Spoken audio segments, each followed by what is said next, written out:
আজকে আমরা দেখব পরস্পর মৌলিক কাকে বলে। দুটি সংখ্যা পরস্পর মৌলিক কখন হয়। আমরা একটা সংখ্যা নিলাম 4। 4-এর উৎপাদক কী কী আছে? 4-এর উৎপাদক 1, 2 এবং 4। 5-এর উৎপাদক 1 এবং 5।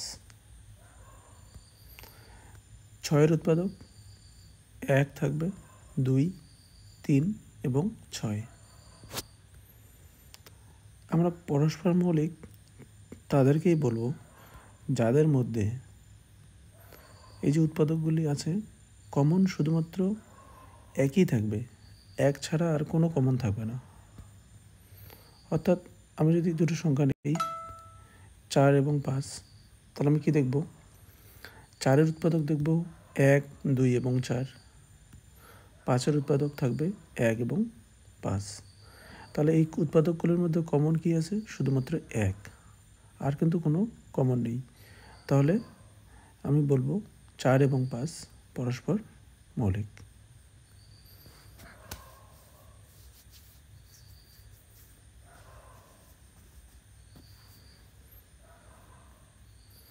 একইভাবে ঠিক যদি আমি ধরি 5 এবং 6, তারাও পরস্পর মৌলিক।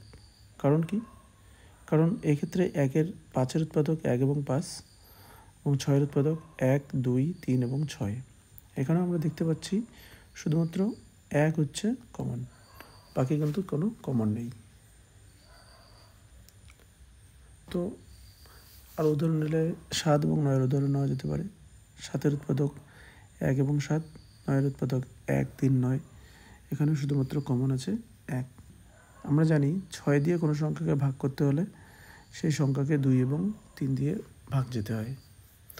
অর্থাৎ কোনো সংখ্যা যদি 2 এবং 3 উভয় দ্বারা ভাগ যায় তাহলে সেই সংখ্যাটি 6 দ্বারা বিভাজ্য। এখানে আমি দেখতে পাচ্ছি 2 এবং 3 কিন্তু পরস্পর মৌলিক। তো আমাকে যদি বলে যে কোনো একটি সংখ্যা 12 দিয়ে ভাগ যাবে কি না, তখন আমরা কী করব? দেখুন 12কে আমরা অনেকভাবে সাজিয়ে দিতে পারি। একটা হচ্ছে 2 গুণন 6, সেটাও 12। একটা 1 গুণন 12, সেটাও 12, এবং 3 গুণন 4, সেটাও 12। কিন্তু এখানে 2, 6 পরস্পর মৌলিক না। 1 আর 12 সেভাবে করে কোনো লাভ নেই, আমাকে সেই 12 দিয়ে ভাগ করতে হবে। কিন্তু আমি দেখতে পাচ্ছি 3 এবং 4 পরস্পর মৌলিক। তাহলে আমি কি বলবো? যে সংখ্যাটি 3 এবং 4 উভয় দ্বারা ভাগ যাবে সেই সংখ্যাটি 12 দ্বারাও ভাগ যাবে। তাহলে আমাদেরকে প্রথমেই দেখে নিতে হবে পরস্পর মৌলিক আকারে আছে কি না, সেই আকারে আমরা বানিয়ে নেব। এখানে 2 এবং 6 পরস্পর মৌলিক না, কারণ 2-এর উৎপাদক 1, 2, 6-এর উৎপাদকের মধ্যেও 1 এবং 2 আছে। এবার যদি বলে যে কোনো সংখ্যা 18 দ্বারা ভাগ যাবে কিনা, তাহলে আমি সেই 18কে কীভাবে সাজিয়ে নিতে পারি? 2 গুণন 9, কারণ এখানে 2-এর উৎপাদক 1 এবং 2, আর 9-এর উৎপাদক 1, 3 এবং 9। তো এখানে কমন শুধুমাত্র 1 আছে, আর কোনো কমন নেই। তাহলে 2 এবং 9 পরস্পর মৌলিক। তো কোনো সংখ্যা যদি 2 এবং 9 দ্বারা ভাগ যায় তাহলে সেই সংখ্যাটি অবশ্যই 18 দ্বারা ভাগ যাবে। এবার 24 দ্বারা যদি কেউ বলে ভাগ করার জন্য, তাহলে আমরা কী করবো? 24কে 3 এবং 8 এই আকারে বানিয়ে নেব। কারণ কি? এখানে 3 এবং 8 পরস্পর মৌলিক।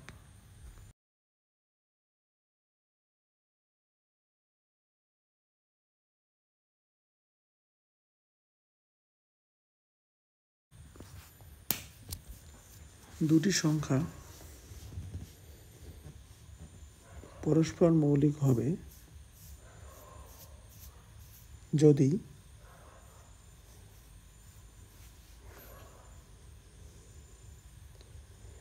সেই সংখ্যা দুটির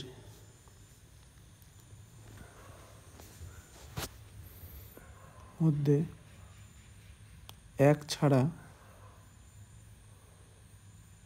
আর অন্য কোনো কমন উৎপাদক না থাকে। কমন উৎপাদক না থাকে। উদাহরণ হিসেবে আমরা 7 এবং 9 নিতে পারি। 1-এর উৎপাদক 1 এবং 7, 9-এর উৎপাদক 1, 3, 9, শুধুমাত্র 1 কমন, আর কোনো কমন নেই। 8 এবং 11, এক্ষেত্রেও এরা পরস্পর মৌলিক। 4, 9 পরস্পর মৌলিক। তো এবার আমরা একটা উদাহরণ দেখব। একটা সংখ্যা নিলাম 2390842, এটাকে 18 দ্বারা ভাগ যাবে কিনা দেখতে হবে। তাহলে আমরা কি 18কে বানিয়ে নেব 2 গুণন 9, কারণ 2 এবং 9 পরস্পর মৌলিক। তাহলে এবার দেখব আমরা ওই সংখ্যাটি 2 এবং 9 দ্বারা ভাগ যায় কিনা। আমরা 2-এর ভাগের নিয়ম জানি এবং 9-এর ভাগের নিয়মও জানি। 2 দ্বারা কোনো সংখ্যাকে ভাগ করতে হলে কি দেখতে হয়, যে সংখ্যাটির শেষে যে অঙ্ক, সেই অঙ্কের মধ্যে 0, 2, 4, 6, 8 এই 5টির মধ্যে কোনো একটি আছে কিনা। যদি শেষে থাকে তাহলে সেটা 2 দ্বারা বিভাজ্য। তো এখানে দেখতে পাচ্ছি শেষের অঙ্ক 2, সুতরাং এই সংখ্যাটি 2 দ্বারা বিভাজ্য। এবার আমাদের দেখতে হবে 9 দ্বারা বিভাজ্য কিনা, এবং আমরা 9-এর ভাগের নিয়ম জানি যে অঙ্কগুলির সমষ্টি করে সেটি যদি 9 দ্বারা ভাগ যায় তাহলে সেই যে সংখ্যাটি ছিল সেটিও 9 দ্বারা বিভাজ্য। আমরা এখানে দেখতে পাচ্ছি অঙ্কগুলির সমষ্টি 28, এবং 28 9 দ্বারা বিভাজ্য না। তাহলে এই যে সংখ্যাটি, 28 9 দ্বারা বিভাজ্য নয়, তাই 2390842 সংখ্যাটি 18 দ্বারা ভাগ যাবে না। 18 দ্বারা ভাগ যেত যদি 2 এবং 9 উভয় দ্বারাই ভাগ যেত। এখানে 2 দ্বারা ভাগ গেল কিন্তু 9 দ্বারা ভাগ গেল না, তাই সংখ্যাটি বিভাজ্য নয়। আরেকটা উদাহরণ নিচ্ছি 189684, এই যে সংখ্যাটি, সেই সংখ্যাটি 36 দ্বারা বিভাজ্য কিনা। তাহলে আমাদেরকে 36কে বানাতে হবে এমনভাবে যাতে পরস্পর দুটি মৌলিক সংখ্যার গুণ আকারে বের করতে পারি। তো আমরা 36কে 4 এবং 9 এদের গুণ আকারে লিখতে পারি, এবং আমরা জানি 4 এবং 9 পরস্পর মৌলিক। তাহলে এবার আমাদেরকে দেখতে হবে 4 দিয়ে ভাগের নিয়ম এবং 9 দ্বারা ভাগের নিয়ম।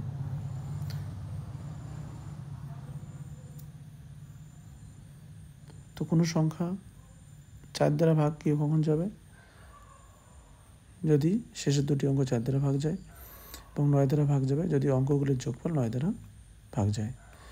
তো এখানে যে সংখ্যাটি ছিল 189684, সেই সংখ্যার শেষের অঙ্ক, শেষের দুটি অঙ্ক 84 অর্থাৎ 84, এবং 84 4 দ্বারা বিভাজ্য। ঠিক তেমনি যে অঙ্কগুলি আছে তাদের যোগফল যদি আমরা করি, সেই যোগফল হচ্ছে 36, সেই 36 9 দ্বারা বিভাজ্য। তাহলে আমরা দেখলাম যে এই যে সংখ্যাটি, সেই সংখ্যাটি 4 এবং 9 উভয় দ্বারাই বিভাজ্য। সুতরাং যে সংখ্যাটি দিয়েছিল 189684 সংখ্যাটি 36 দ্বারা বিভাজ্য। আমরা আরেকটা উদাহরণ নিচ্ছি 61656, এই সংখ্যাটি